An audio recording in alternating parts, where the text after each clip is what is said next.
నమస్తే అండి. నేను programme officer maternal health doctor Vijaya Nirmala and madam deputy DMNHO madam doctor Arunasri madam. మమ్మల్ని ఇద్దరిని డిఎంఎన్హెచ్ఓ గారు ఇక్కడ నిన్న జరిగిన డెలివరీ ఇన్సిడెంట్ దాని గురించి ఎంక్వైరీ చేయమని పంపించారు.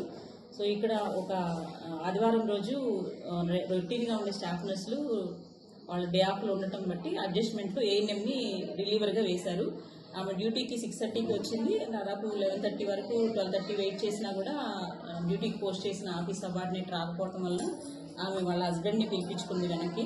ఆయన వచ్చే వరకు ఆమె వాళ్ళ ఫ్రెండ్ పక్కనే ఉన్న ఫ్రెండ్ హౌస్కి వెళ్ళింది. దాదాపు 1 అవర్ తర్వాత వాళ్ళ హస్బెండ్తో పాటు తను మళ్ళీ వెనక్కి వచ్చింది. ఈ టైంలోనే ఒక డెలివరీ కేసు వచ్చి అక్కడ వెయిట్ చేస్తున్నారు.